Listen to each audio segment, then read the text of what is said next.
Fala pessoal, tô de volta aqui com mais um episódio de O Fator Coruja, nosso querido podcast. Eu tô chamando de podcast faz tempo, né, gente? Vamos lá, vamos continuar assim. Não sei se vocês estão me assistindo no YouTube, vocês estão entrando no Spotify, sei lá, alguma daquelas plataformas de podcast. Mas o importante é que vocês ouçam o que eu tenho a dizer. Aliás, né? Ouçam o que os grandes especialistas têm a dizer.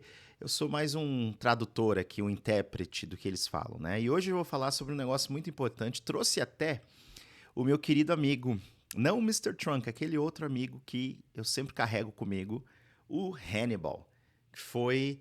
Vocês lembram da história, né? O Hannibal que tá me acompanhando, meu cérebro aqui, o hemisfério direito que a gente chama de Hannibal por causa do Rudy, meu querido amigo. E eu falo muito do Hannibal nas palestras e workshops que eu faço, porque eu acho que muita gente tem interesse em entender o cérebro. E hoje a gente vai entender o cérebro na hora de aprender um idioma, para ver se eu consigo, de uma vez por todas, né? Vou ter esperança, acabar com esses mitos, com esses segredos de como aprender o idioma em 6 meses, em tantas semanas, ou como ativar uma área do cérebro que ninguém conhecia para que você seja fluente em pouquíssimo tempo. Como ser tão rápido ou acelerar o seu aprendizado para que você aprenda em 1/10 do tempo do que essas escolas tradicionais de inglês. Vocês já ouviram tudo isso que eu sei? Afinal de contas, na era das redes sociais é o que a gente mais ouve por aí. Esses gurus falando de coisas que não existem, gente. Isso é tudo falácia, é fantasia. E a gente vai falar sobre isso hoje. Então, quais são as áreas do cérebro que tem a ver com aquisição ou aprendizado? Aí depois um outro episódio eu posso falar mais sobre isso, mas enfim, aquisição e aprendizado ou aprendizagem estão dentro de um mesmo processo, vamos pensar assim, que é aprender. Seja implícito ou explícito, que áreas do cérebro tem a ver com isso? Vamos lá? Vem comigo então. Esse é o novo episódio de O Fator Coruja. Primeiro, pessoal, tô gravando de um hotel de novo.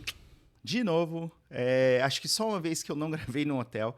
Vocês já devem ter assistido o episódio. Eu não sei se eu já coloquei, eu vou colocar depois, enfim.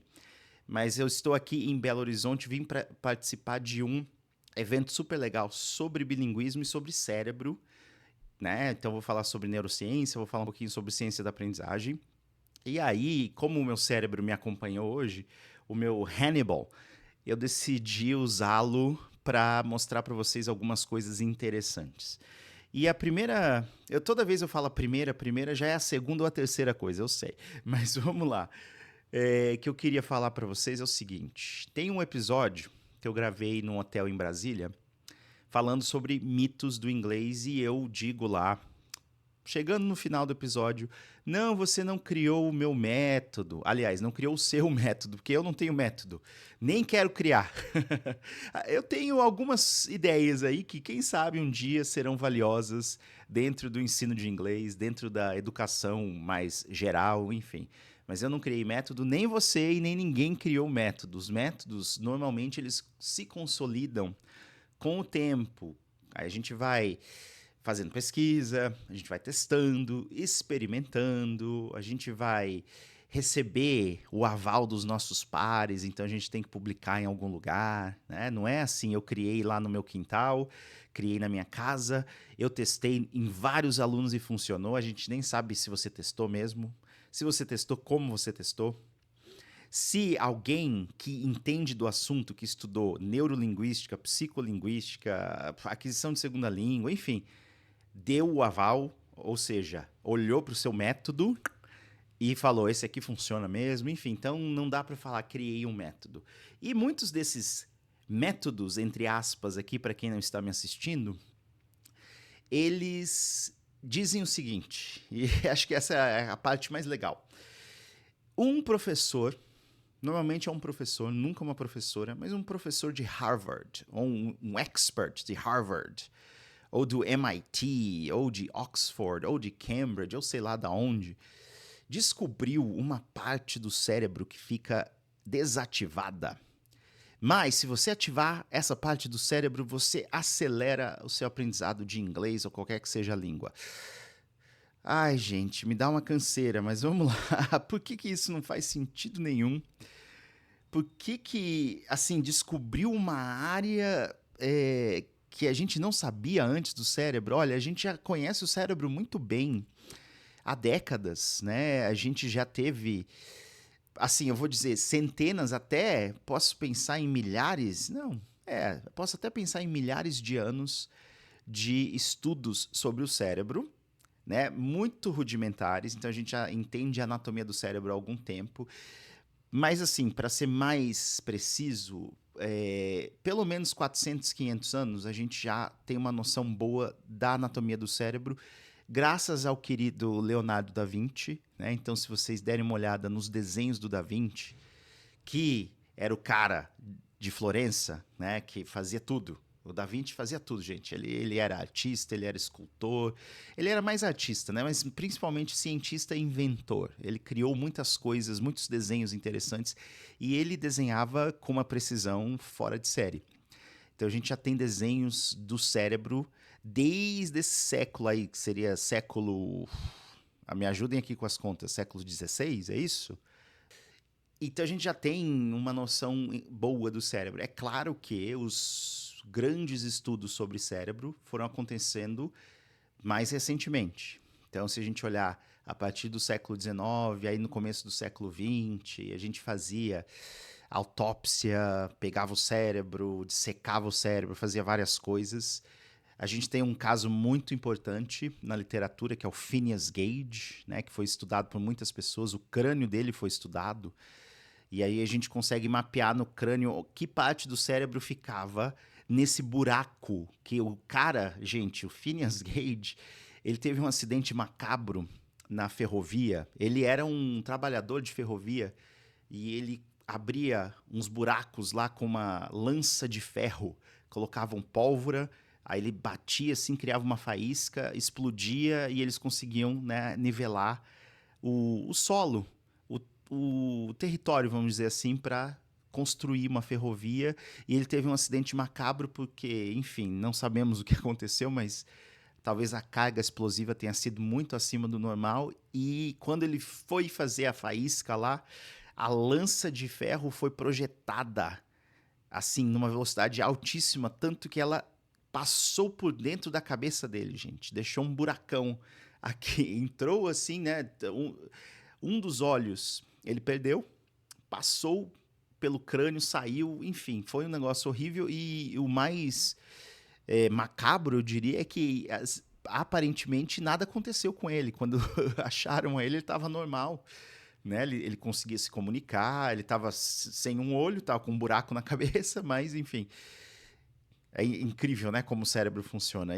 E aí que eles começaram a perceber que ele teve os seus comportamentos alterados, né? Porque ele perdeu um pedaço importante da parte frontal do cérebro, a gente chama de lobo frontal, que tem a ver com as funções executivas. Então ele não conseguia muito bem se regular. Então essa coisa de autorregulação emocional, comportamento, ele não conseguia fazer, ele começou a ficar agressivo, em alguns casos, ele começou a ficar mais inconveniente, dava em cima de todo mundo, enfim, ele tem uma história interessante, qualquer dia eu falo mais sobre ele. Mas a gente já sabe muito sobre o cérebro há muito tempo e principalmente nas últimas décadas, pessoal, a gente inventou um negócio chamado neuroimagem. A gente consegue colocar uma pessoa dentro de uma máquina, vocês sabiam disso? Talvez vocês já tenham até passado por isso, não é muito confortável. Coloca vocês aí numa tomografia computadorizada e a gente consegue mapear algumas áreas do cérebro, consegue ver algumas atividades do cérebro enquanto você faz qualquer coisa ou simplesmente descansa. Então eu posso te dar uma tarefa e posso mapear o seu cérebro. Eu posso te dar uma tarefa em inglês. Posso colocar lá um videozinho ali em cima, aí você tem que pensar como é que eu falo isso em inglês, eu tenho que falar isso, enfim. E aí a gente consegue ver o que está acontecendo no seu cérebro. E existem vários tipos de neuroimagem hoje, né? Eu dei o exemplo da tomografia, a gente já tem a magnetoencefalografia, que é um negócio gigantesco. A gente tem, enfim, tantas coisas, né, gente? Que eu acho que essa ideia de encontramos um lugar secreto no cérebro não faz muito sentido. Mas eu já tô falando demais, eu quero que meus episódios não fiquem muito longos, né? Tô alcançando a meta aí de 30 minutos. Já estamos em 10 minutos, então vamos lá. Agora vem a explicação, gente. Então, essa coisa de lugar secreto do cérebro, expert de Harvard, é pura fantasia. O que acontece quando a gente adquire, vamos dizer assim, ou aprende uma língua? Então vamos pensar nas duas partes importantes da língua. A língua é um veículo que serve para comunicação. Então ela tem que ter significado, a gente tem que compreender a língua e a gente tem que produzi-la, né? Então a gente normalmente vai diferenciar essas coisas entre... Eu já falei isso em algum vídeo, tá? A gente vai falar de habilidades de recepção ou receptivas, receptive skills, que é receber a língua pronta, que foi produzida por outra pessoa. E aí pode ser a língua falada ou pode ser a língua escrita. E entender, então, compreensão. Né? Compreensão de língua tem a ver com essas habilidades receptivas. E a gente tem que produzir a língua. Produzir como? Ou escrevendo ou falando, certo? Essas coisas, elas funcionam ou elas têm mecanismos, vamos dizer assim, bem diferentes no cérebro. E a gente já sabe muito bem que mecanismos são esses. Então vamos pensar na língua falada, né? Que é um grande desafio aqui para todos os alunos e alunas que querem fazer inglês, não é verdade, gente? Ah, eu entendo tudo, mas na hora de falar, todo mundo já falou isso alguma vez na vida. Por que será? Olha, para você entender a língua, olhando aqui para o nosso querido Hannibal, vocês estão vendo, né? Então, ó, deixa eu ver se eu consigo mostrar bem. Esse aqui é o hemisfério direito, tá? O ideal seria eu mostrar isso no hemisfério esquerdo. Então, desconsidere. Eu devia ter comprado o hemisfério esquerdo, tá, gente?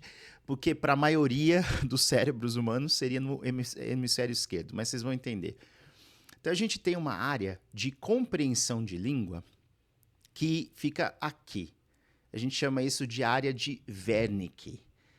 Wernicke's Area, né? Que, inclusive, foi dada como homenagem ao cientista que descobriu, que entendeu, que estudou, assim como a área de Broca, ou Broca's Area, que fica aqui, né?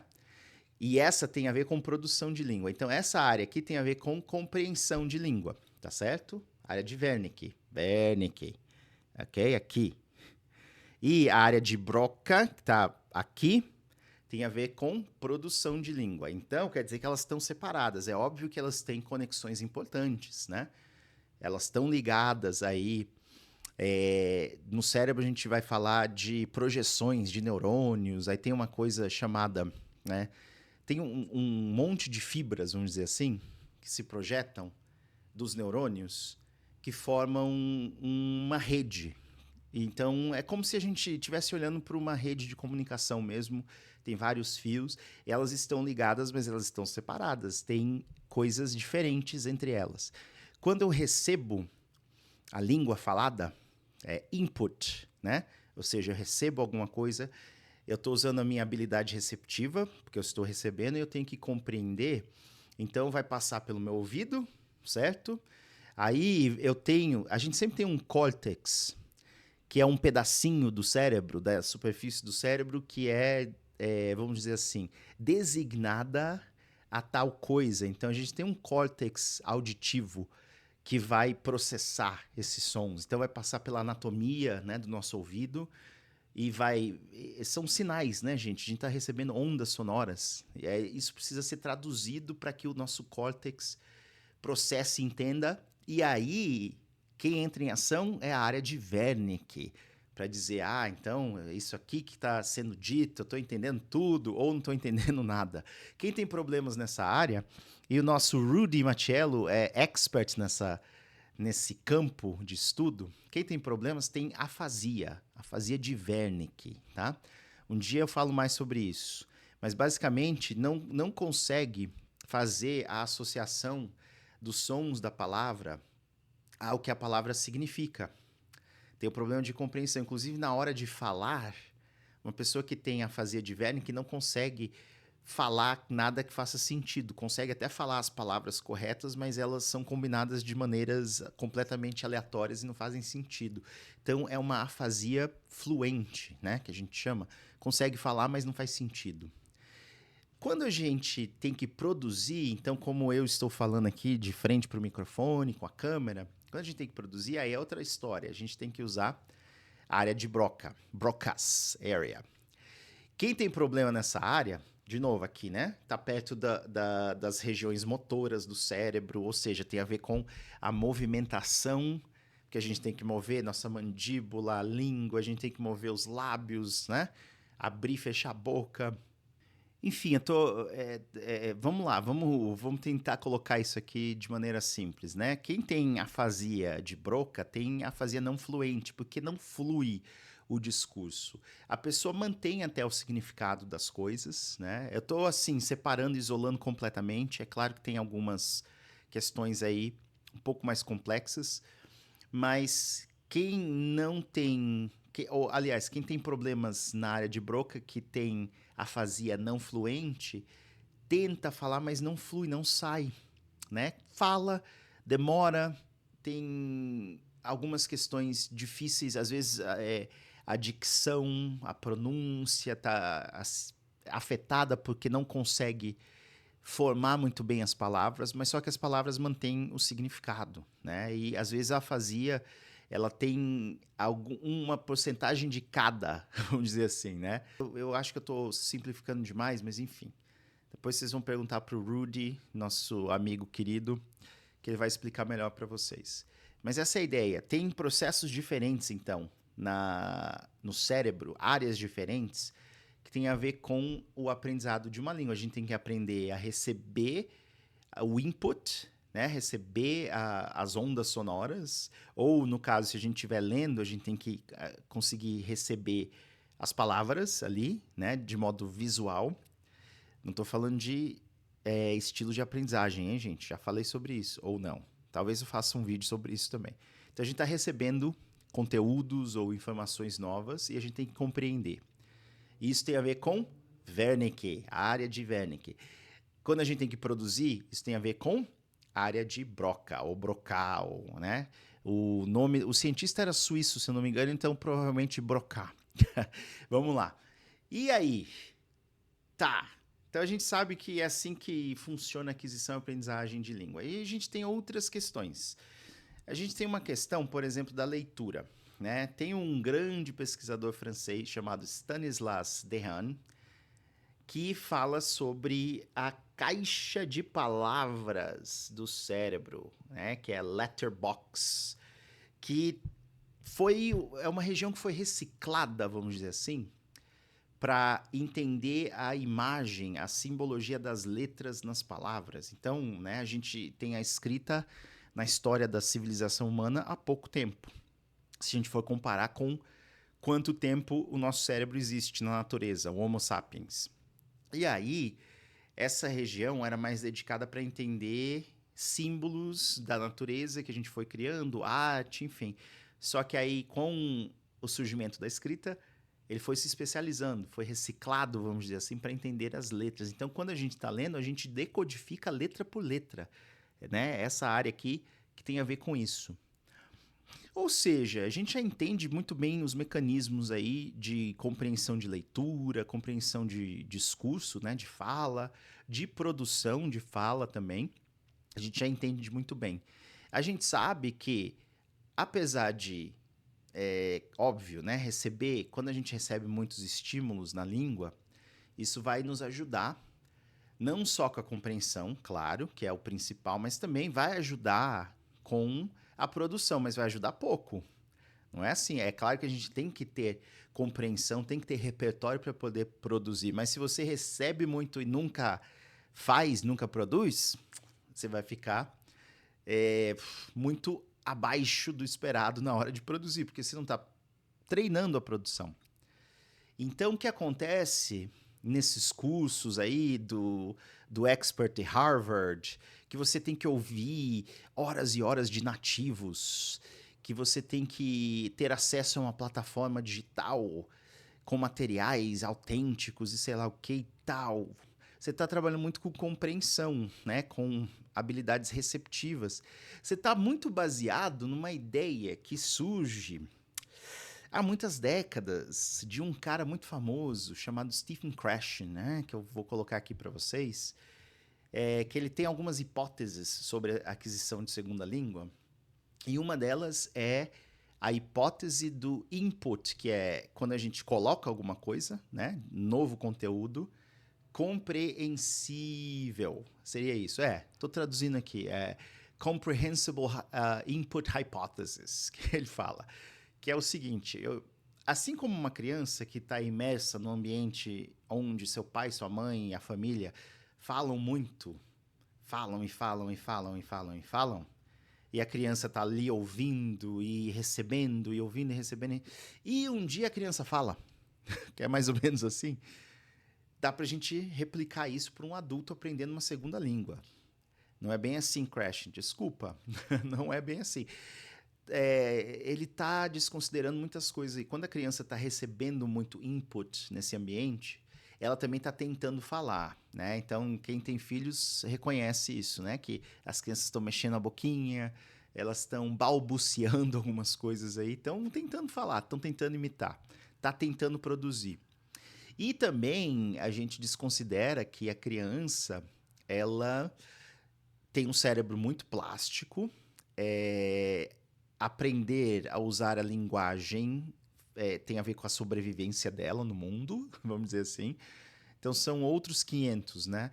Quando a gente transfere isso para aquisição de segunda língua para adultos ou até para crianças, falta alguma coisa. Então a gente tem que pensar o seguinte, que só receber input, ou seja, ter acesso a uma plataforma com muitas coisas, com muitos, normalmente muito áudio, né? Porque você vai ter que ouvir bastante para você conseguir compreender e, teoricamente, o salto para falar, produzir é rápido, é fácil.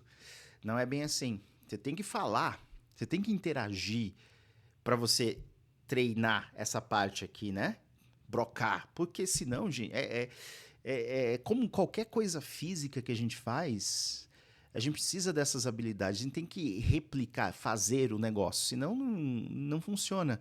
Você não vai aprender tênis ou futebol simplesmente assistindo, né? É óbvio, não estou dizendo aqui que a gente não aprende por observação. A gente aprende, a gente consegue. Eu já falei em algum episódio ou em outro momento que você vai para aula de aeróbica ou de crossfit ou sei lá o quê, e aí tem alguém lá na frente fazendo um monte de movimento, você consegue até acompanhar, né? Mas você está fazendo. Ou seja, se você assistir várias aulas da Jane Fonda, será que eu já falei da Jane Fonda? Acho que eu falei.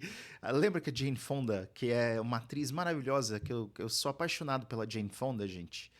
Era meu crush, né? Acho que era crush de muita gente aí, e não só por quem ela mas assim, por tudo que ela fez. E ela criou um programa de aeróbica nos anos 80, se eu não me engano, que ficou muito famoso, as pessoas compravam vídeo, né?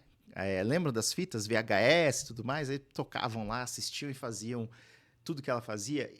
Se você assistir todos os vídeos dela sem fazer nada, não adianta. Você não vai aprender. E não vai dar resultado nenhum, né? Você tem que fazer. Não adianta. Se você assistir todas as partidas de futebol de todas as Copas do Mundo, você vai aprender a jogar futebol? Não. Você não vai aprender, gente. Você tem que fazer. E aí é que tá. Quando você tem acesso a uma plataforma que tem muitos áudios e muitos vídeos, vai te ajudar com a compreensão? Vai. Mas se você nunca falar com ninguém ao vivo e a cores, não vai adiantar. Então não tem segredo. O segredo é fazer, é usar, é produzir. Eu sei que muita gente vai ficar com o coração partido agora. Então não dá para acelerar. Olha, eu já falei, né, no episódio dos mitos do inglês, daquele departamento de defesa do Instituto de Línguas Estrangeiras do Departamento de Defesa americano, que é acho que é DLI, Defense Language Institute, alguma coisa assim.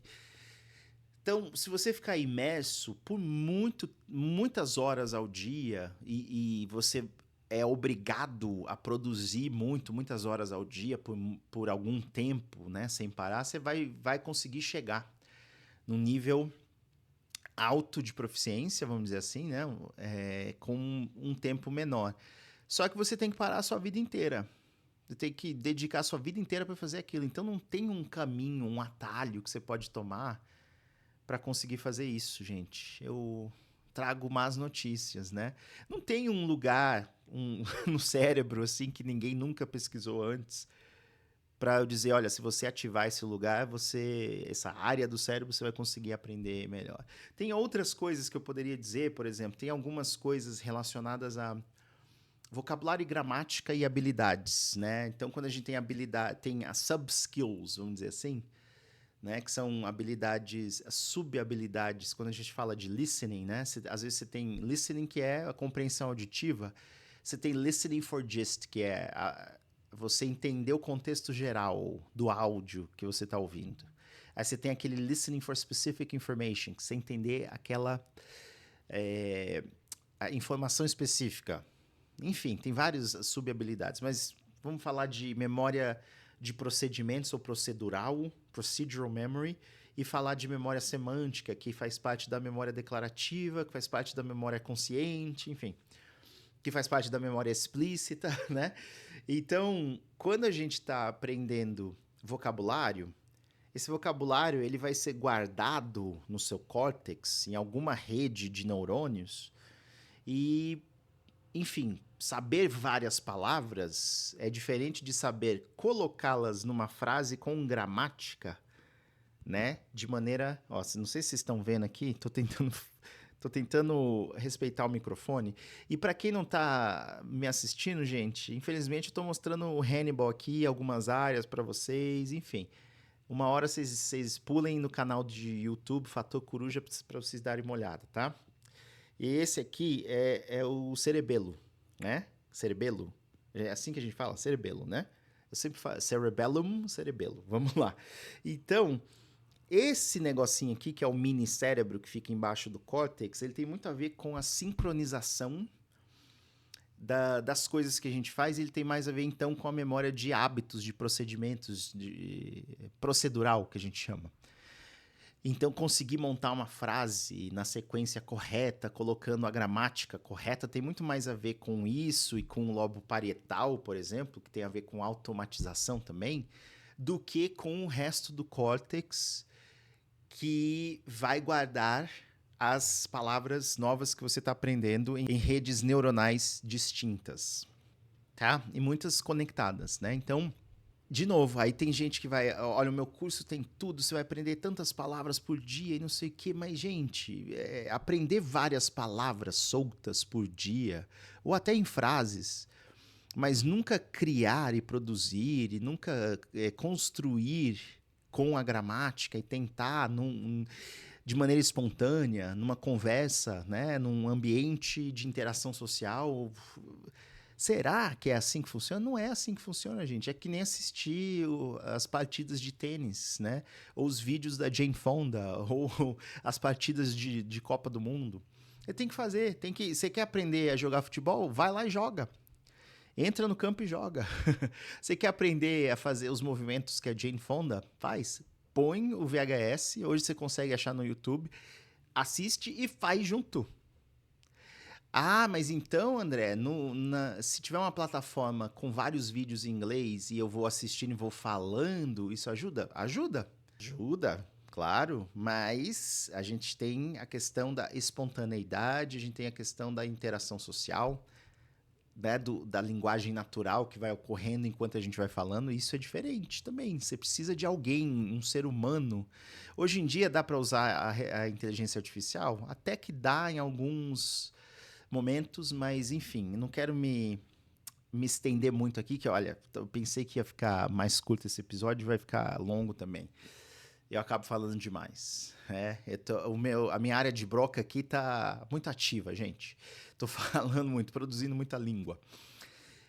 A ideia não tem muito como acelerar as coisas, não existe nada secreto que alguém descobriu em Harvard ou sei lá onde.